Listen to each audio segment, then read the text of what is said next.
పరిశుద్ధ ఉన్నతుడ మహాగణుడైన మా తండ్రి, మరొకసారి నైనా మా జీవితాల్లో నీ కృప చూపినైనా మరొక దినాన్ని నైనా మరొక మాసాన్ని మా జీవితాలు అనుగ్రహించిన విధానాన్ని బట్టి కృతజ్ఞతలు స్తోత్రంలో చెల్లిస్తున్నాను నాయన. ఇదిగోనైనా ఇంతవరకు నాయన పాటల ద్వారా నేను ఆరాధించాను నాయన.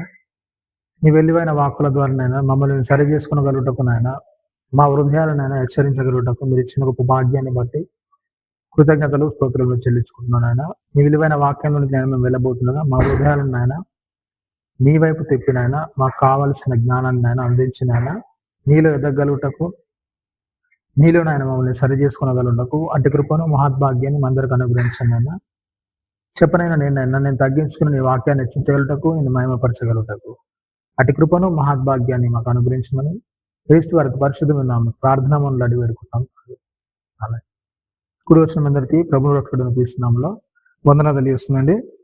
మంచిది ఏ విషయం గురించి మనం మాట్లాడుకుంటున్నాం గుర్తుందా? తరలా వెనుకున్న దేవుని తలంపు అనే విషయాల గురించి మనం మాట్లాడుకుంటాం. నిర్గమకాండము 9వ అధ్యాయము 8వ వచనం. నిర్గమకాండము 9వ అధ్యాయం 8వ వచనం.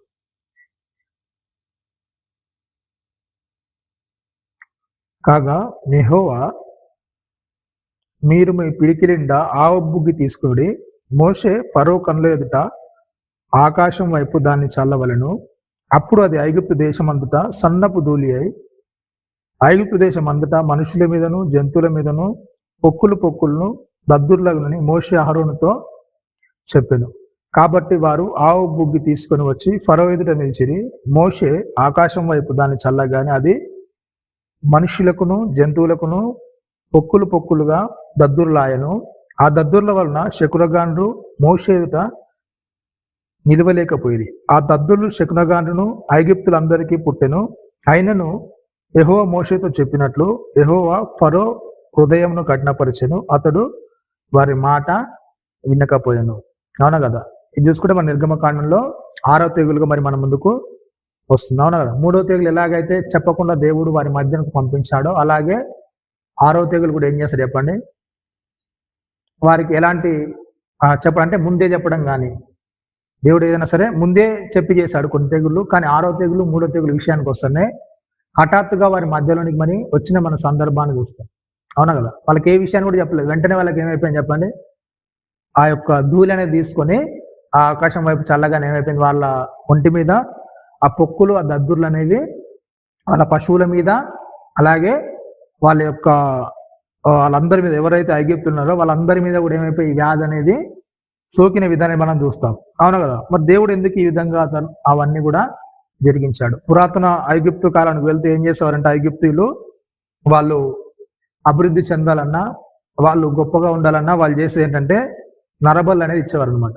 అంటే మనిషిని చంపి ఏం చేసేవారంటే ఆ మనిషిని దహనం చేసి ఆ బూడిదని జల్లేస్తే ఏమవుతుందంటే ఎవరి మీద అయితే ఆ బూడిద పడుతుందో దానివల్ల ఆ ఇంటికి అభివృద్ధి, ఆ వ్యక్తికి అభివృద్ధి, అలాగే వాళ్ళందరికీ కూడా అభివృద్ధి జరుగుతుందని వాళ్ళ యొక్క ప్రగాఢ నమ్మకము.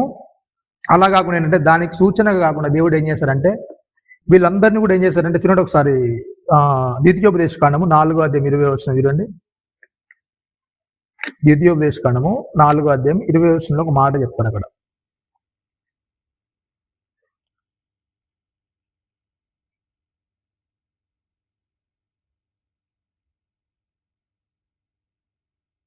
ద్వితీయోపదేశకాండము 4వ అధ్యాయము 20వ వచనం. యెహోవా మిమ్మును చేపట్టి నేడున్నట్లు మీరు తనకు స్వకీయ జనముగా ఉండుటకై ఐగుప్తు దేశంలో నుండి ఆ ఇనుప కొలిమిలో నుండి మిమ్మును రప్పించెను. ఏం చేశారండి? ఎక్కడి నుంచి రప్పించాడు చెప్పండి? ఎక్కడి నుంచి రప్పించారండి? ఐగుప్తు అనే ఇనుప కొలిమిలో నుండి వాళ్ళని ఏం చేశారంట? రప్పించాడు. అవును కదా? అంటే ఈ ఐగుప్తులు వాళ్ళని ఏం చేస్తున్నారంటే చాలా బాధ, ఇబ్బంది. అవునా కదా? ఆ ఇబ్బందుల వాళ్ళకు కటిక బానిసత్వం అనేది చేయిస్తున్నారు. అవును కదా? ఇటుకలు కాల్చడం, అలాగే సున్నాన్ని కాల్చడం, అవన్నీ చేయాలంటే ఏం చేయాలంటే వీళ్ళు ఆ అగ్ని దగ్గర ఉండాలి. అవునా కదా? ఆ బట్టిల దగ్గర ఉండి వీళ్ళంతా కూడా ఏం చేయాలి? ఆ అగ్నికి దగ్గరగా ఉండి అవన్నీ కూడా ఆ పనులన్నీ కూడా వాళ్ళకి చాకిరంతా కూడా చేస్తూ ఉండాలి. పోనీ అంత చేసినా కానీ వాళ్ళు ఏ విధంగా చూసారంటే ఒక మనుషుల్లా కూడా వాళ్ళని ఏం చేయలేదు చెప్పండి, చూడలేదు. అవునా కదా? ఒక మనిషి అంటే మామూలు మనుషులకు ఇచ్చే మర్యాద కూడా, సాటి మనిషి అనే మర్యాద కూడా వాళ్ళు ఇవ్వకుండా ఏం చేస్తాడు, కఠినంగా వాళ్ళను బానిసత్వం అనేది చేయించారు. అవునా కదా?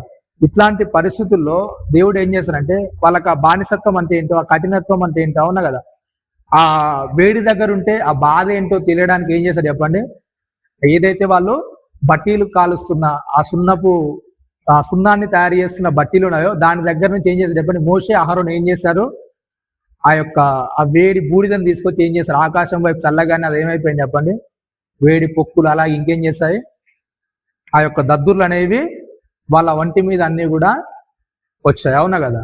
అంటే ఎప్పుడైతే ఒక వ్యక్తిని మనము హింసించడానికి ఆ హింస గురి చేస్తామో మనం అనుకుంటాం, మనం పర్లేదులే ఏం కాదు అనుకుంటాం, కానీ దేవుడు ఏం చేస్తాడు చెప్పండి, ఏం చేస్తాడు, ప్రతి దాన్ని కూడా చూస్తూనే ఉంటాడు. అవునా కదా?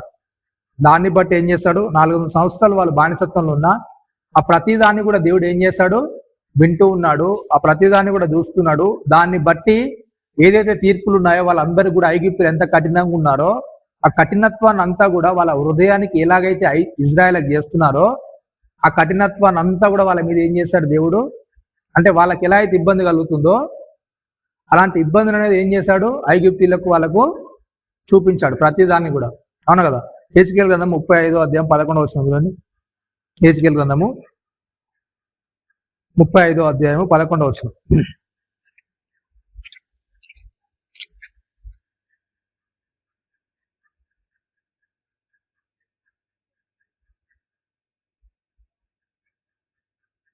హెజ్కేలు 35:11 చెప్తున్నాడు ఏంటంట, నా జీవము తోడు నీవు వారి ఎడల పట్టిన పగ వలన వారి మీదికి చూపిన అసహ్య చొప్పునను క్రోధం చొప్పునను నేను నీకు తగిన పని చేసి నిన్ను శిక్షించడం వలన వారికి నన్ను నేను ఏంటంట తెలియపరుచుకున్నాను. ఏమని చెప్తున్నాను ఏంటంటే చెప్పండి, నా జీవము తోడు వారి ఎడల పట్టిన పగను వారికి చూపిన అసూయను క్రోధము చొప్పున ఏం చేస్తాడంట, ఏం చేస్తున్నా చెప్పండి, ఏమని చెప్తున్నాడు, చొప్పునను నేను నీకు తగిన పని చేసి ఏం చేస్తున్నా చెప్పండి. ఎప్పుడైతే మనము అవతల వారి మీద పగలు అసూయలు ఆ కక్ష అనేది పడతామో దాన్ని బట్టి ఏం చేస్తున్నాడు చెప్పండి, దేవుడు ఏం చేస్తాడు. మనం చాలా సందర్భాల్లో దేవుని నమ్ముకున్నాం కదా, మనకు ఎవరో అన్యాయం చేస్తారో అన్యాయాన్ని బట్టి మనం పగబెట్టుకొని ఇంకేదో ఆ కక్ష సాధించడానికి మనకు ఎప్పుడైతే ఉంటామో దాన్ని మనం గుర్తు చేసుకోవాల్సింది ఏంటంటే ఏమని చెప్తున్నాడు చెప్పండి, దేవుడు ఇస్తున్న మాట ఏంటంటే, నా జీవంతో ఎప్పుడైతే నువ్వు అవతల వారి మీద ఆ పగను ఆ ద్వేషాన్ని ఆ అసూయను అలాగే క్రోధాన్ని నువ్వు నింపుకొని ఉంటావో అది అవతల వారి మీద కాదు, కానీ ఎవరి మీదకి వస్తున్నాడు చెప్పండి,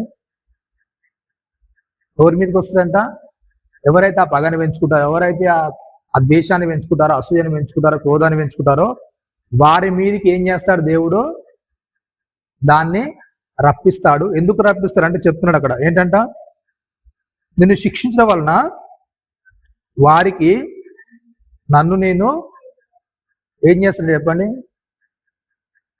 ఏదైతే నీలో ద్వేషం ఉందో, ఏదైతే నీలో కోపం ఉందో నిన్ను శిక్షించడం ద్వారా అవతలకి ఏమవుతుంది చెప్పండి, ఏమవుతుంది, దేవుడు అనేది అవతల వారికి తెలుస్తుంది. ఎలా తెలుస్తుంది దేవుడు అనేది అవతల వారికి? మరి మనల్ని అంటే మనం పగబడితే, మనం కక్ష పడితే, మనం అసూయ పడితే మన మీదకి అవన్నీ తిరిగి వస్తే దేవుడు ఎలా అవతల వారికి తెలుస్తాడు? మరి ఎలా తెలుస్తాడండి? ఐగుప్తులు ఎంత బాధించారో ఆ బాధనంతా కూడా వాళ్ళు ఏం చేస్తారు చెప్పండి, ప్రతిదాన్ని వాళ్ళు చూసుకుంటూ వాళ్ళ యొక్క కఠిన హృదయం అనేది ఏమైపోయింది చెప్పండి, ఏమైపోయింది, ఆ తెగులు వస్తున్న కొద్దీ, తెగులు మారుతున్న కొద్దీ, వాళ్ళకు బాధ ఇబ్బంది పెరుగుతున్న కొద్దీ ఏం చేశారంటే ఆ కఠినత్వాన్ని మానేసి ఏం చేశారు చెప్పండి, ఇజ్రాయెల్ మీద కఠినత్వాన్ని అనేది మానేసి ఏం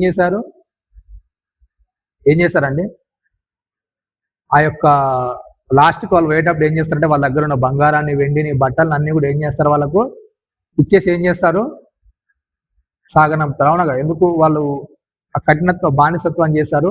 సర్లే ఇబ్బంది పెట్టాం కానీ ఇంకేంటి, వాళ్ళు వెళ్ళిపోతున్నారు కానీ ఏం చేస్తారు చెప్పండి, ఇచ్చేస్తారు. అవునా కదా? అయితే ఎప్పుడైతే మనం ఆ అసూయను ఆ ద్వేషాన్ని ఎప్పుడైతే మనం పెంచుకుంటుంటామో దాన్ని బట్టి ఏమవుతుంది చెప్పండి, దేవుడు ఏం చేస్తాడు, నువ్వు పెట్టుకున్న అసూయ అవతల వానికి ఇబ్బంది పెట్టాడు కానీ ఏం చేస్తాడు చెప్పండి, ఫస్ట్గా ఏం చేయాలి, మనం మారాలి. అవునా కదా? క్రీస్తులో నువ్వు ఎప్పుడైతే ఎదుగుతున్నావో, క్రీస్తు దగ్గర నువ్వు ఎప్పుడైతే వస్తున్నావో, దాన్ని బట్టి మనల్ని మార్చడానికి దేవుడు చూస్తాడు. అవునా కదా? మనం మారితే అవతల వాళ్ళు ఏం చేస్తారు చెప్పండి? ఆటోమేటిక్గా మారడానికి ఇష్టపడతారు. కొన్ని విషయాలు అక్కడ చెప్తున్నాడు. ఏంటంట? ఏమని చెప్తున్నా అండి? నా జీవం తోడు నీవు వారి ఎడల పట్టిన పగ. ఫస్ట్ ఏంటంటే మనిషి ఏం చేస్తాడు చెప్పండి? ఏం చేస్తాడంట? అవతల వారి మీద ఏముంటుంది చెప్పండి? పగ. పగని దేన్ని అంటారు చెప్పండి? పగని దేన్ని అంటాం? అని దేన్ని అంటాం పగ అని? పగని దేన్ని అంటారండి? తెలుసా తెలియదా? పగని దేన్ని అంటామంటే, మనం ఒక వ్యక్తి ఎడల ఎప్పుడైతే మనము ఆ వ్యక్తి మన కళ్ళముగడ పడితే, కళ్ళముగడ నిలబడ్డారు అనుకో, నన్ను ఏం చేయాలని చెప్పండి? ఓర్చుకునే వాళ్ళని. అవునా? వాళ్ళని చూస్తేనే మనకి ఏదో ఇబ్బంది, అభ్యంతరం, వాళ్ళతో మాట్లాడాలన్నా కూడా అభ్యంతరం అవుతుంది. అవునా కదా? వాళ్ళతో మాట్లాడలేము, వాళ్ళతో కూర్చోవాలని ఇష్టపడము. అవునా కదా? వాళ్ళు కనబడితేనే మనం అక్కడ నిలబడలేని పరిస్థితిలో ఉంటాము. ఇవన్నీ ఎందుకు వస్తాయంటే, మీకు తెలుసలేదు, పగ అనేది ఎప్పుడు ఎక్కువగా పెరుగుతుందంటే, ఎవరైతే ఎక్కువ సన్నిహితంగా ఉంటారో, ఎవరైతే ఎక్కువ క్లోజ్గా ఉంటారో, వాళ్ళ మధ్య మన ఏర్పడింది అనుకోండి, చిన్న విభేదం ఏర్పడింది అనుకోండి, అది ఏమవుతుంది చెప్పండి? చాలా ఎక్కువ పగ అవుతుంది. అవునా కదా?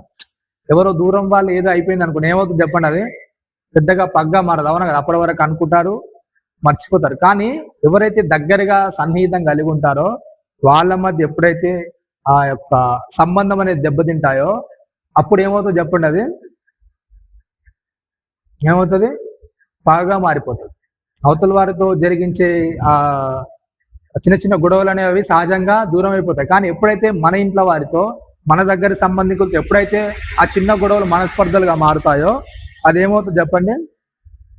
పగ్గా మారిపోతుంది. అవునా కదా? అంటే మన హృదయాల్లో అది ఏం చేస్తామంటే తట్టుకోలేని పరిస్థితి అనమాట. ఒక వ్యక్తి నాకు ఏం చేశాడు? ద్రోహం చేశాడు, నాకు విరోధంగా ఏదో జరిగించాడు, నన్ను మోసం చేయడానికి ప్రయత్నించాడు. అవన్నిటిని బట్టి హృదయంలో ఏమవుతుందో చెప్పండి? ఒక పగ అనేది ఉండిపోతుంది. అవునా కదా? చాలా మందికి పగ ఏం చేస్తుంది చెప్పండి? ఏం చేస్తుంది? చాలా మందికి పగ ఏం చేస్తుంది అంటే ఆనందాన్ని ఇస్తుంది. ఇస్తుందా ఇవ్వదా? ఎలా ఆనందాన్ని ఇస్తుంది అంటే, ఎవరైతే మనకు పడని వ్యక్తులు, మనకు ఎవరైతే నచ్చని వ్యక్తులు ఉన్నారో, అట్లాంటి వ్యక్తులకు నష్టం కలిగింది అనుకుని ఏమవుతుంది చెప్పండి? మీకు ఎలా ఉంటుంది? ఎలా ఉంటుందండి? ఎప్పుడైతే మీ హృదయాల్లో పగ ఉంటుందో, మన నచ్చని వ్యక్తికి, మన కీడు చేసిన వ్యక్తికి ఏదైనా హాని కలిగింది అనుకుని ఏమవుతుంది చెప్పండి? హృదయం అనేది ఏం చేస్తుంది? సంతోషిస్తుంది, ఆనందిస్తుంది. ఎందుకు? నాకు కీడు చేసిన వానికి ఏమైంది? కీడు కలిగింది కనుక నేను ఏం చేయొచ్చు? ఆనందించవచ్చు. అవునా కదా? అయితే ఇట్లాంటి పరిస్థితుల్లోనికి ఎప్పుడైతే మనం దీనిలోనికి వెళ్తామో, దానివల్ల ఏమవుతుంది చెప్పండి? దేవుడు ఏం చేస్తాడు? నీ పగున్న మీద వానికి కాదు, కానీ ఏం చేస్తాడు? ఎవరి మీద నువ్వు పగబడుతున్నావు, పగను బట్టి నిన్నేం చేస్తాడు? నిన్ను తీర్పులోనికి చేస్తాడు. ఇంకేం చెప్తున్నాడు? ఇంకేంటండి? అసూయ అంట. అసూయ అంటే ఇవన్నీ కూడా చాలా దగ్గర సంబంధాలు ఉన్న పదాలే. ఆ పగ కానీ, అసూయ కానీ, క్రోధం కానీ ఏంటి చెప్పండి? ఇవన్నీ కూడా చాలా దగ్గరగా ఉన్న సంబంధాలే. కానీ ఏమవుతుందో చెప్పండి? ఎప్పుడైతే ఒక మనిషి, ఒక వ్యక్తి అవతలి వ్యక్తిని తన మనసులో ఓర్చుకోలేకపోతాడో, దాన్ని బట్టి ఆ హృదయంలో ఏమవుతుందో చెప్పండి? ఆ యొక్క కోపము, ఆ యొక్క ద్వేషం అనేది నింపేసుకొని ఏం చేస్తాడు? అవతల వారి ఎడల చూపిస్తుంటాడు. అసూయ అంటే మనకు తెలిసి ఏం చేస్తాడు చెప్పండి? అవతల వారిని ఏం చేయాలని చెప్పండి? ఓర్చుకోలేము. అవునా కదా? ఎట్టి పరిస్థితుల్లో కూడా అవతల వ్యక్తి అంటే మనకు నచ్చదు, గిట్టదు. అవునా కదా? అలాంటి దాన్ని ఏమంటారు? అసూయ అంటారు. అవునా కదా? అంటే ఒక వ్యక్తిని మనము చేర్చుకోలేని పరిస్థితిని ఏమంటాం చెప్పండి? మనం అసూయగా మనం దాన్ని పరిగణిస్తాం. ఆ అసూయ ఏం చేస్తుందంటే మనల్ని ఏం చేస్తుంది? లోపల ఏం చేస్తుంది చెప్పండి? అసూయ అనేది మనల్ని కృంగదీసే విధంగా ఉంటుంది లోపల. అంటే బయటికి మనం అందరి ఎడలా అసూయ పడతాం. అంటే ఎవరు ఎలా ఉన్నా సరే మనం ఏం చేయలేము? ఓర్చుకోలేము అనమాట. ప్రతి పరిస్థితిలో కూడా ఏ వ్యక్తి అయినా మనకంటే గొప్పగా ఉన్నా, మనకంటే ఇంకేదో ఉన్నత స్థితిలో ఉన్నా సరే, ఆ వ్యక్తిని మనం ఏం చేయలేము? ఓర్చుకున్నామంటే, మనకంటే ఒక వ్యక్తి ఎదుగుతున్నాడంటే ఆ పరిస్థితిని మనం ఏం చేయలేము? తట్టుకోలేని పరిస్థితిలోనికి ఎప్పుడైతే వెళ్తామో దాన్ని ఏమంటారంటే అసూయ. అవునా కదా? ఇవన్నీ మరి ఎవరి మధ్య జరుగుతాయి? అసూయ అనేది ఎవరి మధ్య బయట వాళ్ళు ఎవరో ఉంటే మనకు జరుగుతుంది అసూయ. బయట వాళ్ళు ఎవరి మీద అసూయ పడతాం చెప్పండి? బయట వాళ్ళు ఎవరి మీద అసూయ పడతాం? మనకు తెలిసిన వాళ్ళ మీద అసూయ పడతామా? ఎవరి మీద పడతారండి? ఇప్పుడు ఆదాని అంబారు ఉన్నారు, అవునా కదా? బాగా సంపాదిస్తున్నారు, వాళ్ళ మీద మీకు అసూయ ఉంటుందా? ఉండదా అండి? ఉండదా? అవునా కదా? మీ పక్కింటిలో లేకుంటే మీ సొంత బంధువులో బాగా సంపాదిస్తున్నారు, వాళ్ళ మీద ఎలా ఉంటుంది? ఎట్లుంటుందండి? అవునా కదా? అంటే ఈ పగలు అసూయలు అనేవి ఏం చేస్తాయి అంటే, ఏదైతే మనకు దగ్గర సంబంధాలు ఉంటాయో, ఏవైతే మనము దగ్గర రక్త సంబంధులకు ఉంటామో లేకుంటే సన్నిహితంగా ఉంటారో వాళ్ళ మీద వీటన్నిటిని కూడా ఏం చేస్తాం? మనం ఏం చేస్తాం చెప్పండి? ఇవన్నిటిని కూడా మనం చూపించడానికి ఇష్టపడతాం. ఈ పగను అలాగే ఈ యొక్క ఆ క్రోధాన్ని కూడా ఏం చేస్తామంట? ఇంకేంటంట? క్రోధం చొప్పునను మీకు ఏంటంట? నేను తగిన పని చేసి నిన్ను శిక్షించడం వల్ల ఏంటంట? నన్ను నేను ఏం చేస్తాను? వాళ్ళకు తెలియపరుచుకుంటాను. క్రోధం కూడా అవతల మీద ఏంటి చెప్పండి? ఇంకా క్రోధం, విపరీతమైన క్రోధాన్ని, అంటే వాళ్ళ మీద విపరీతమైన కోపాన్ని పెంచేసుకుని ఏం చేస్తాం మనం? అవును కదా? వాళ్ళు కనబడగానే తిట్టడం కానీ ఇంకేదైనా చేయడం కానీ ఇలాంటి పరిస్థితులకు మనము వెళ్ళిపోతుంటాం, అవునా కదా? మత్తయి సువార్త ఒకసారి చూడండి.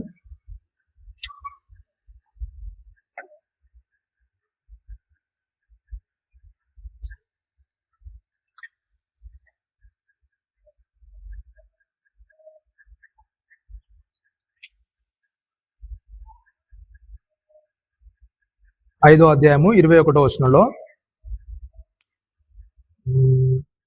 22వ వచనం చూడండి.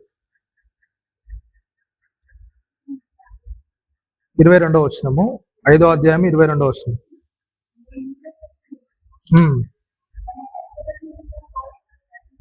ఏంటంటే తన సహోదరుని మీద కోప్పడు ప్రతివాడును ఏమవుతున్నట్టు చెప్పండి? తన సహోదరుని మీద కోప్పడు ప్రతివాడును ఫుట్ నోట్ లో ఒకటని వేసింది. ఏంటంటే చెప్పండి? ఫుట్ నోట్ లో ఒకటి ఏంటంటే చెప్పండి? నిర్నిమిత్తముగా అంటే ఏంటండి? అంటే ఎలాంటి కారణం లేకుండా కానీ వాని మీద కోప్పడితే ఏమవుతుంది చెప్పండి? ఏమవుతుంది? నువ్వు విమర్శకులు ఉండదు. అంటే మన సహోదరుని మీద అంటే ఎలాంటి కారణం లేకుండా మనం కోప్పడినాం అంటే ఏం చేస్తున్నట్టు? మనం కారణాలు ఉంటాయి ఉండవు కోప్పడడానికి? ఉంటాయి, అవునా కదా? ఏంటంటే అక్కడ హెచ్కేల్ గ్రంథంలో రాసి ఏంటంటే నువ్వు పట్టిన పగను బట్టి అలాగే నువ్వు పట్టిన అసూయను బట్టి నువ్వు చేసిన క్రోధాన్ని బట్టి ఏం చేస్తాను? నీకే తీర్పు తీస్తున్నట్టు, అవునా కదా? ఒకవేళ ఏదైనా గొడవ అయింది అనుకోండి, ఆ గొడవను మనసులో పెట్టుకుని ఏం చేస్తారు చెప్పండి? అవునా కదా?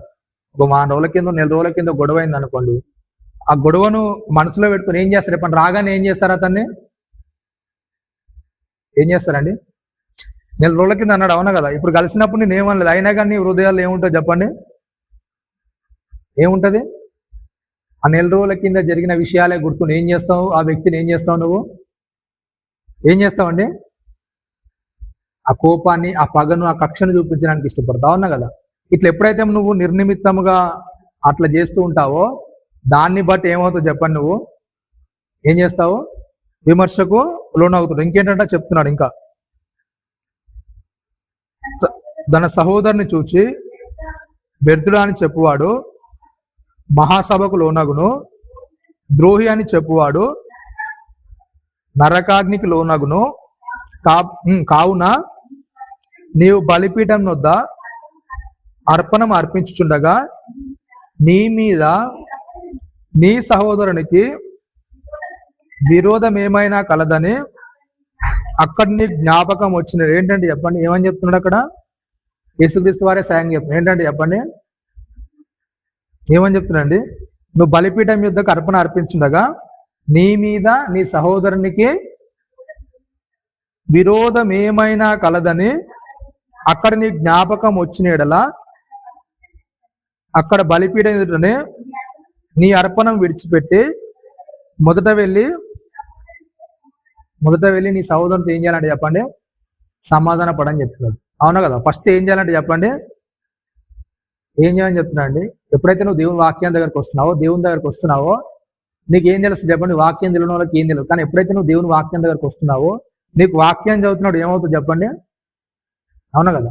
వాక్యం అనేది ఏం చేస్తుందంటే మన బాహ్య రూపాన్ని ఎలాగైతే మన అద్దంలో చూసుకుంటే చూపిస్తుందో వాక్యం అనేది మన లోపల ఏముంది ఏం చేస్తుంది దాన్ని చూపిస్తుంది. అవునా కదా? అంటే నీ లోపల ఎలా ఉన్నావు, నువ్వు అవతల వ్యక్తులతో ఎలా ప్రవర్తిస్తున్నావు, మంచిగా ఉన్నావా చెడుగా ఉన్నావా, నీ ప్రవర్తన అనేది ఎలా ఉంది అని తెలుసుకోవాలంటే మన బయట రూపం ఎలా ఉందో తెలుసుకోవాలంటే అద్దం దగ్గరికి వెళ్తాము.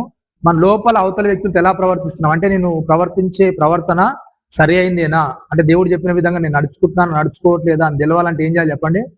వాక్యం దగ్గరికి వెళ్ళాలి. ఎప్పుడైతే వాక్యం దగ్గరికి వెళ్తావు నీకు ఏం తెలుస్తుంది చెప్పండి? నువ్వు అవతలతో సరిగా నడుస్తున్నావు నడవట్లేదా నీకు తెలుస్తుంది. అవునా కదా? నువ్వు అవతల ఎడలా తప్పు చేసినావా లేకుంటే కరెక్ట్ గానే నీ ప్రవర్తన అనేది కరెక్ట్ గా ఉందా లేదా అనేది నీకు తెలుస్తుంది ఎప్పుడు వాక్యం దగ్గర దేవుని దగ్గరికి నువ్వు వచ్చినప్పుడు. కాబట్టి అక్కడ చెప్తుంది ఏంటంటే నీవు ఒకవేళ నీ సహోదరునికి నీ మీద ఏమైనా ఏంటంట నీ మీద ఏమైనా ద్వేషం ఉందేమో అని చెప్తున్నాడు. ఏమంటే అక్కడ ఏమని చెప్తున్నాడు? నీ మీద నీ సహోదరునికి విరోధం ఏమైనా కలదని నీకు అక్కడ జ్ఞాపకం వస్తే ఏం చేయి చెప్పండి? ఎప్పుడైతే దేవుని వాక్యం దగ్గరకు వస్తావో వాక్యం దగ్గరకు వచ్చినప్పుడు ఏం చేయాలి చెప్పండి? ఏం చేసుకోవాలంట? మళ్ళీ మనం ఏం చేసుకోవాలి చెప్పండి? పరీక్షించుకోవాలి. అవును కదా? ఐగుప్తులో ఆ తెగులన్నీ దేవుడు రప్పించింది ఎందుకంటే వాళ్ళు ఏం చేసుకోవాలి చెప్పండి? పరీక్షించుకోవాలి. అవును కదా? వాళ్ళు ఏం చేస్తున్నారు, ఎలా చేస్తున్నారు, ఎంత కఠినంగా ఉన్నారు అనే దాన్ని ఏం చేశాడు దేవుడు చూపించడానికి వాళ్ళకి ఆ తెగుళ్ళన్నీ కూడా రప్పించి వాళ్ళ దగ్గర నుంచి ఆ ఇజ్రాయెల్ నాడు విడిపించాడు. అలాగే మనం కూడా ఏం చేయాలి? ఎప్పుడైతే వాక్యం దగ్గరకు వస్తున్నామో మన కఠినత్వాన్ని ఏం చేయాలి చెప్పండి? నేను మారను, నేను తగ్గను, నేను ఇలా ఉంటాను అనే పరిస్థితుల నుండి ఎప్పుడైతే దేవుని దగ్గరికి వస్తామో ఆ దేవుని దగ్గరకు వచ్చిన పరిస్థితిని బట్టి ఏం చేయాలి చెప్పండి? నేను చేసిందే రైటు, నేను చెప్పేదే కరెక్టు అనే పద్ధతిలో నుంచి మనం పక్కకి జరిగి ఏం చేయాలి చెప్పండి? దేవుడు ఏం చెప్తున్నాడు, ఎలా ఉండమంటున్నాడు, ఆ పరిస్థితిలోనికి మళ్ళీ మనం ఏం చేసుకోవాలి? మార్చుకోవడానికి, మనల్ని సరి చేసుకోవడానికి ఏం చేయాలంట? చూసుకోవాలి. దాన్ని బట్టి చెప్తుంది ఏంటంటే నీ మీద నీ సహోదరునికి ఏమైనా విరోధం కలదని నీకు గుర్తొస్తే ఏం చేయని చెప్తున్నానండి? బలిపీఠాన్ని ఫస్ట్ బలి అర్పించేది పక్క పెట్టుగా నువ్వు ఏం చేయి? ఫస్ట్ వెళ్ళి ఏం చేయని చెప్తున్నాడు? నీ సహోదరునితో ఏం చేయి? నువ్వు సమాధాన పడు. ఎంతమంది సమాధాన పడతారు చెప్పండి? ఇలా ఎంతమంది పడతారండి సమాధానం? అవునా కదా? ఒకవేళ తప్పు అనేది జరిగినప్పుడు ఏదో పొరపాటు లేదు అనుకున్నప్పుడు సర్లే నేనే తగ్గుతానులే, ఎందుకంటే దేవుని వాక్యం నాకు చెప్తుంది ఏంటంటే ఏం చేసుకోవాలి? ఎవరైతే తగ్గించుకుంటారో వాళ్ళు ఏం చేస్తారు? హెచ్చించబడతారు. అవునా కదా? దేవుని మాటలకు అన్యులకు తెలియదు. అవునా? ఒకవేళ మీ కుటుంబాల్లో ఇంకేనా పరిస్థితుల్లో దేవుని తెలియని ఉన్నారనుకో వాళ్ళకి ఎవరికి కూడా ఏం తెలియదు? వాక్యం అనేది తెలియదు. వాళ్ళు ఏదో అనుకొని నీతో మాట్లాడకున్నారనుకోండి, నువ్వు కూడా అలానే ఉంటే ఏమవుతుంది చెప్పండి? ఏమవుతుంది? దేవుని వాక్యాన్ని నువ్వు వెంబడిస్తున్నట్ట లేకపోతే విడిచిపెడుతున్నట్ట? చాలా విషయాలు మనం ఏం చేస్తామంటే సంఘానికి వస్తాం, సంఘ క్రమంలో క్రమంగా ఉంటాము, కానీ ఏం చేస్తామంటే దేవుని వాక్యాన్ని ఏం చేస్తాం మనం? పక్క పెడతాం. అవునా కదా? సంఘంలో ప్రతిరోజు అంటే ప్రతి ఆదివారం బలలో చేస్తాము, ప్రతి ఆదివారం వాక్యాన్ని వింటాం, ఇంకేమైనా మధ్యలో కూడికలు ఉంటే దానిలో కూడా పాల్గొంటాం. కానీ ఏంటంటే వాక్యం దగ్గర పాటించే విషయానికి వస్తే ఏం చేస్తాం చెప్పండి? దేవుని మాట మనం ఎందుకు దేవుని దగ్గర రమ్మంటున్నాడు? అవును కదా? దేవుని వాక్యం దగ్గర మనం ఎందుకు రావడానికి గల కారణం ఏంటి? అవును కదా? మళ్ళీ మనం మార్చుకోవడానికి, మళ్ళీ మనం సరి చేసుకోవడానికి దేవుని మాట దగ్గరికి మనం రావాలి. ఆ మార్చుకోలేని పరిస్థితిలో మనం ఉన్నప్పుడు దేవుని వాక్యం దగ్గరికి వచ్చేందుకు చెప్పండి? మనకు లాభం ఏముంటుంది? అవును కదా? మన హృదయాలు అలాగే కఠినంగా ఉండి, మన మనస్సులు అలాగే కఠినంగా ఉండి, మనం ఎవరితో అంటే మన ఏవైతే సమాధాన పరచవలసిన గొడవలు ఉన్నాయో అవి అలాగే మన హృదయాల్లో జరిగించుకుంటూ మరలా దేవుని వాక్యం దగ్గరికి వస్తే మనకి ఏం లాభం ఉంటుంది చెప్పండి? లాభం ఏమైనా ఉంటుందా? అవును కదా? ఏం చేయమంటున్నాడు? ఒకవేళ ఒక అభ్యంతరం కానీ ఏదైనా గొడవ కానీ విరోధం కానీ జరిగితే ఫస్ట్ నువ్వేళ్ళు ఏం చేయి చెప్పండి? ఏం చేయమని చెప్తున్నానండి? సమాధాన పడ్డామంటే ఎలా సమాధాన పడతారు చెప్పండి? అక్కడ ఏమని చెప్తున్నాడు చెప్పండి? వెళ్ళి నీ సహోదరునితో ఏం చేయి? నువ్వు సమాధాన పడు. ఎలా సమాధాన పడతారు? సమాధాన పడ్డం అంటే ఏంటి? అవతల వ్యక్తితో మనకు గొడవ అయినప్పుడు, విరోధం అయినప్పుడు మీరు వెళ్ళి ఎలా సమాధాన పడతారు? ఎట్లా సమాధాన పడతారు చెప్పండి? ఎప్పుడన్నా సమాధాన పడ్డారు అట్లా ఏమైనా గొడవ అయినప్పుడు? పడ్డారు లేదా అండి? ఎలా పడతారు సమాధానం? మరి గొడవ అయినప్పుడు సమాధానం ఎలా పడతారు? అంటే అవతల వ్యక్తితో ఏమని చెప్తే మనం సమాధానం పరచబడతాం చెప్పండి? ఏమని చెప్తాం చెప్పండి? క్షమించమని అడుగుతారు. నిజంగా గొడవ అంటే మన తప్పు లేనప్పుడు మనం ఏం చేయనప్పుడు వాళ్ళే తిట్టేసి వాళ్ళే అన్నారు, అవునా కదా? మనం మాట్లాడుకున్నాం, నువ్వు వెళ్ళి క్షమించమని అడుగుతావా? అడుగుతారు లేదా అండి? అడుగుతారా? అడగరా? ఏమవుతుందో చెప్పండి. మనకు లోపల మనస్సాక్షి అనేది ఒకటి ఉంటుంది, అవునా కదా? అవునా? ప్రతి మనిషికి అహము గర్వం అనేది ఒకటి ఉంటుంది, అవునా కదా? అది ఏం చేస్తుంది అంటే లోపల ఆత్మ చెప్తుంటది, సర్లే పోనీలే సారీ చెప్పేసి అంటది. కానీ అహం ఏమంటది చెప్పండి? చెప్పండి? మనం ఎక్కడ కూడా ఏం చేయొద్దు, తగ్గొద్దు, అవునా? నువ్వు తగ్గితే ఏమవుతావు చెప్పండి? అందరి ముంగట ఏమవుతావు? చీప్ అవుతావు, చులకన అవుతావు. కానీ ఏం చేయి, నువ్వు ఏం చేయదు చెప్పండి? వాళ్ళు వచ్చి మాట్లాడేదాకా నువ్వేం చేయొద్దు, మాట్లాడొద్దు, అవునా? వాళ్ళు వచ్చి పలకరించేదాకా నువ్వేం చేయొద్దు, పలకరించదు, అవునా కదా? మీరు చాలా సింపుల్గా చెప్తున్నారు, అవునా కదా? సారీ అని, అవునా కదా? మీకు ఎంతో మందితో గొడవలు, చిన్న చిన్న పొరపాట్లు, మిస్అండర్స్టాండింగ్స్ అనేవి జరుగుతున్నట్టు, అవునా కదా? వాళ్ళు చూసినప్పుడు ముఖం తిప్పుకుంటారా, లేకుంటే వెళ్ళి మీరేం మాట్లాడతారా? ఏం చేస్తారు చెప్పండి? ఏం చేస్తారండి? వాళ్ళు చూడగానే వాళ్ళు మీకు కనబడతారు, అయినా కానీ మీరు ఏం చేస్తారు చెప్పండి? వాళ్ళు అంటే ఎవరో తెలియనట్టు, వాళ్ళను మీరు చూడనట్టు ఏం చేస్తారు చెప్పండి? చేస్తారా చేయరా? చేయరండి? చూడనట్టు చేస్తారు, లేకుంటే వెళ్ళి అరే మనోళ్ళు సరే అప్పుడు ఏదో అయిపోయింది గొడవలే, ఒక నెల రోజుల తర్వాత మళ్ళీ చూసాం, అవునా కదా? మరి బైబిల్లో చెప్పినట్టుగా రేపు ఏం సంభవిస్తామో మనకు తెలియదు, అవునా కదా? మన జీవం వేపాడిది, అవునా? ఇంతలో కనబడి అంతలో మాయమైపోయారు. ఒకవేళ ఈరోజు కనపడ్డ వ్యక్తి రేపు కనపడతాడు లేదా అని సమాధానం పడడానికి ఇష్టపడతారా, లేకుంటే ముఖం మాట చాటేస్తారా? ఏం చేస్తారు చెప్పండి? ఏం చేస్తామండి? ముఖం చాటేయడానికి ఇష్టపడతాం, వెళ్ళి సారీలే అప్పుడు ఏదో పొరపాటు అయిపోయింది అండి, నాదో తప్పు నీదో ఎవరిదో తప్పు అయిపోయింది, సర్లేండి వదిలేసేయండి అని అనడానికి మీరు సమాధాన పడడానికి ఇష్టపడతారా, లేకుంటే ముఖం చాటేయడానికి ఇష్టపడుతుంటారా? ఏం చేస్తారు చెప్పండి? ఒకసారి జ్ఞాపకం చేస్తున్నాం ఏంటంటే, ఎప్పుడైతే క్రీస్తు దగ్గరికి మనం వస్తున్నామో మనం జ్ఞాపకం చేసుకోవాల్సింది ఏంటంటే, ఎవరితో మనం సమాధానం లే, అవునా కదా? మన హృదయాల్లో ఉండాల్సింది ఏంటంటే క్రీస్తు యొక్క శాంతి సమాధానం, అవునా కదా? అంటే ఎప్పుడైతే క్రీస్తు అందరితో ఎలాగైతే ప్రేమగా మెలగమని చెప్పాడో అలాంటి ప్రేమ, అలాంటి సమాధానం అనేది మన హృదయాలు ఏం చేయాలి? కనపరచాలి, అవునా కదా? అట్లా కనపరిచినప్పుడే దేవుని దగ్గరికి అందరూ కూడా రావడానికి ఆస్కారం ఉంటుంది. ఎప్పుడైతే ఆ కఠినత్వాన్ని మనం చూపిస్తామో, క్రీస్తు నమ్మిన మనమే అంత కఠినంగా ఉంటే క్రీస్తు నమ్మని వాళ్ళ పరిస్థితి ఎలా ఉంటుంది చెప్పండి ఇక, అవునా కదా? అంటే లోపల పగ అంటే ఏంటో తెలుసు, లోపల కక్ష అంటే ఏంటో తెలుసు, లోపల క్రోధం అంటే ఎలా ఉంటుందో నీకు అన్ని కూడా తెలుసు, అవునా కదా? అంటే హృదయం లోపల ఏం చేస్తాడు దేవుడు?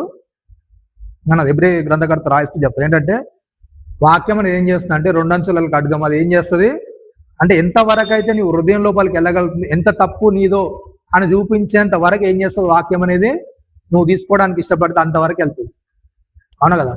నా తప్పు అని నువ్వు స్వీకరించడానికి సిద్ధంగా ఉంటే వాక్యం నేను ఎంతవరకైనా సరి చేయడానికి ఏం చేస్తుంది చెప్పండి? నువ్వు హృదయం అంత లోపలికి కూడా ఏం చేస్తుంది వాక్యము వెళ్ళి నిన్ను సరి చేయడానికి, అంటే నీకు తీసుకోవడానికి ఎలాంటి అభ్యంతరం లేకుంటే, నేను నన్ను మార్చుకుంటాను నువ్వు అనుకుంటే ఏం చేస్తుంది చెప్పండి? వాక్యము నిన్ను దేవునికి ఎదుట చాలా పరిశుద్ధంగా నిలబడడానికి ఎంతవరకు యోగ్యమైందో, ఎంతవరకు ఆమోద యోగ్యమైందో అంతవరకు ఏం చేస్తుంది చెప్పండి? నిన్ను వాక్యము సరి చేయడానికి ఇష్టపడుతుంది. నీకు తీసుకోవడానికి ఇష్టం లేకుంటే అది మనం ఏం చేయలేం. కానీ నేను అంగీకరించి సర్లే నేను మార్చుకుంటానని నువ్వు ఒప్పుకుంటే మాత్రం ఏం చేస్తా చెప్పండి? నిన్ను అంతలా మార్చడానికి వాక్యం అనేది సిద్ధంగా ఉంటుంది. కాబట్టి ఏంటంటే, ఎప్పుడైతే నువ్వు బలిపీఠం దగ్గరికి వస్తున్నావో నీ హృదయాన్ని ఏం చేసుకో అని చెప్తున్నాడు దేవుడు? ఏం చేసుకో? ఒక్కోసారి చెక్ చేసుకో, అవునా కదా? నా దగ్గర రావడం వెళ్ళిపోవడం కాదు, కానీ నువ్వు అవతల వారితో ఎలా ప్రవర్తిస్తున్నావు, అంటే నేను చెప్పిన మాదిరి అనేది నీలో ఉందా? సరే మొదట్లో లేదు, కానీ రాను రాను నీ యోగ్యత అనేది పెరుగుతుందా లేదా? అవును, ఎప్పుడైతే నువ్వు వాక్యాన్ని వింటున్నావో, వాక్యానికి దగ్గర అవుతున్నావో, నీ మునపటి పరిస్థితి కంటే జరుగుతున్న పరిస్థితి అంతా కూడా ఏం కావాలి చెప్పండి? అవునా కదా? ఆ వాక్యాన్ని బట్టి, నువ్వు విన్న మాటలను బట్టి ఏం చేయాలి? హృదయం అనేది సరిచేయబడాలి. దేవుని మాట ఏదైతే చెప్తుందో ఆ ప్రేమను నువ్వు ఏం చేయాలి చెప్పండి? కనపరచడానికి ఎప్పుడు కూడా మనము సిద్ధంగా ఉండాలి. కాబట్టి అలాంటి దానిలో మనం ఏం చేయాలి? చాలా జాగ్రత్తగా ఉండాలి. చెప్తున్నాడు అక్కడ ఏంటంట, నేను మీతో చెప్పుంది ఏమైనా, తన సహోదరుని మీద కోప్పడు ప్రతివాడును విమర్శకు లోనగును, తన సహోదరుని చూసి వ్యర్థుడా అని చెప్పువాడు మహాసభకు లోనగును, ద్రోహి అని చెప్పువాడు నరకాగ్నికి లోనగును. కావున నీవు బలిపీఠం వద్ద అర్పణ అర్పించుండగా నీ మీద నీ సహోదరునికి విరోధం ఏమైనా కలదని అక్కడ నీ జ్ఞాపకం వచ్చినలా అక్కడ బలిపీఠం ఎదుటనే నీ అర్పణను విడిచిపెట్టి మొదట వెళ్ళి నీ సహోదరునితో ఏం చేయి? సమాధాన పడము. అటు తర్వాత వచ్చి నీ అర్పణ అర్పించు. ఏంటంటే చెప్పండి, దేవునికి అర్పించే దానికంటే ముఖ్యమైనది ఏంటంటే చెప్పండి, ఏంటంట? నువ్వు అవతలి వ్యక్తులతో సమాధానంగా ఉండడం, అవును, అవతలి వ్యక్తులతో ప్రేమగా ప్రవర్తించడం, అవును కదా. ఇది మన జీవితాలు లేకుండా దేవుని దగ్గరికి వచ్చి నేను ఏదో అర్పిస్తాను, ఏదో కానుకిస్తాను, ఆ సంఘానికి క్రమంగా వస్తానంటే దాన్ని బట్టి దేవుడు ఏం చేయడు చెప్పండి, సంతోషించాడు. కాబట్టి ఏంటంటే ఎప్పుడైతే మనం ఆ పగ ద్వేషాన్ని మనం పెంచుకుంటాం అవతల వ్యక్తి మీద, దేవుడు ఏం చేస్తాడు చెప్పండి, వారి మీద కాదు చూపించాడు, ఎవరి మీద చూపిస్తాడు? ఎవరి మీద చూపిస్తాడండి? మన మీద.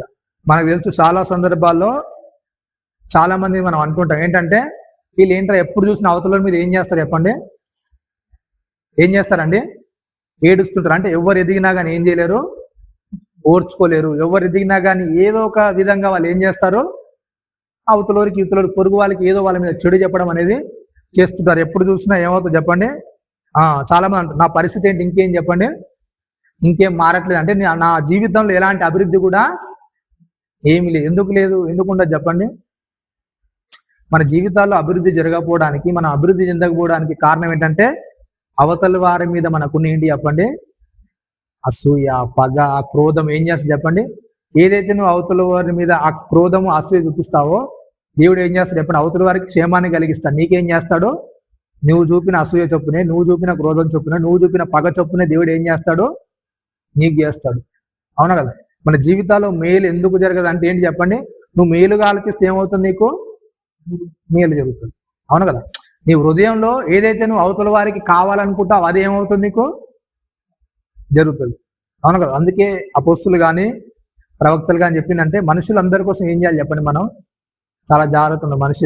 కొత్త నిబంధనలకు వస్తేనే మనుషులందరి కొరకు కూడా ఏం చేయాలంట, మనం ప్రార్థన చేయాలంటే ప్రతి మనిషి కూడా ఏం చేయాలి చెప్పండి, మంచిగా ఉండాలి, చాలా జాగ్రత్తగా ఉండాలి. అవును కదా. ప్రతి వారికి కూడా ఏం చేయదు, ఎలాంటి హాని కలగదు, ఎలాంటి ఇబ్బంది కలగదు. శత్రువునైనా సరే ఏం చేయమని చెప్పాడు, ప్రేమించమని చెప్పాడు. అవునా. అలాంటి హృదయం అనేది ఎప్పుడు మన హృదయంలోనికి వస్తుందో అప్పుడు ఏం చేస్తాం, మనం దేవుళ్ళో మనం క్షేమంగా అభివృద్ధి చెందగలుగుతాం. అలాంటి హృదయం లేనంత వరకు కూడా మన పరిస్థితి ఎలా ఉంటుంది చెప్పండి, నువ్వు ఎలా అయితే నీ హృదయం ఉంటుందో అలానే మన పరిస్థితులు కూడా ఉంటాయి. ఓకేనా. నీ పరిస్థితి ఇంకా మారట్లేదు, ఇంకా నేను అలాంటి దరిద్రంలో ఉన్నాను ఏంటి అంటే, ఒకసారి ఏం చేయాలి చెప్పండి, మనం చెక్ చేసుకోవాలి. మళ్ళీ మన హృదయాన్ని ఏం చేసుకోవాలి చెప్పండి, చెక్ చేసుకోవాలి. అంటే అలాంటి హృదయం అనేది నాకు ఉంది కాబట్టి దేవుడు ఏం చేయట్లేదు, నన్ను అభివృద్ధి చెందనేయట్లేదు. కాబట్టి ఎప్పుడైతే మనకు మంచి మనస్సు ఉంటుందో, మంచి మనస్సాక్షి ఉంటుందో దాన్ని బట్టి మనం ఏం చేస్తాం, దేవుళ్ళు ఉన్నతంగా ఉంటాం, లోకంలో కూడా ఏం చేస్తాం, మనం ఉన్నతంగా ఉంటాం. కాబట్టి ఇలాంటి మాటలు మన హృదయంలో ఉంచుకొని జాగ్రత్తగా మనల్ని మనం సరి చేసుకోవాలని కోరుకుంటూ ఈ మాటలు దేవుడు దీవించిన కాక తల ఉంచుకొని ప్రార్థించుకుందాం. పరిశుద్ధ మహాగణుడ, నీ ఘనమైన ఉన్నతమైన శ్రేష్టమైన నామానికి కృతజ్ఞతలు స్తోత్రములు చెల్లిస్తున్నాను. విన్న మాటలు నాయన మా హృదయంలో నాయన ఫలించిన నాయన మా రక్త సంబంధికులతో అలాగే నాయన ఇంకా కలిసి వెలిసిన నాయన ప్రతి వారితో నాయన స్నేహితులతో కానీ ప్రతి వారితో నాయన మేము ప్రేమ కలిగిన ఆయన అవతలి వారి క్షేమాన్ని ఆశిస్తున్నాయన మా హృదయాల్లో ప్రార్థించగలుగుటకు, వారి క్షేమాన్ని నాయన మేము ఆలోచించగలుగుటకు అటు జ్ఞానాన్ని అటు వివేకాన్ని మనం అనుగ్రహించింది నాయన. నీలో ఉన్నతంగా నీ వాక్యం ద్వారా నాయన మమ్మల్ని మేము సరి చేసుకుంటూ ప్రతి తప్పులను నాయన, ప్రతి హెచ్చరికలను నాయన మాలో నుండి నాయన ప్రతి దాన్ని వాక్యం ద్వారా సరి చేసుకుంటూ ఉండగలిగే అటు కృపను మహాద్భాగ్యాన్ని మా జీవితంలో అనుగ్రహించిన ఆయన. అలాగే జరగబోయే పాఠంలోను బలలో తోడుగా ఉండి మీకు మహిమకరంగా జరిగే అటు కృపను మహాద్భాగ్యాన్ని అనుగ్రహించమని క్రీస్తు వారి పరిశుద్ధమైన ప్రార్థన వల్ల అడిగి అడుగుతాను అందరికీ.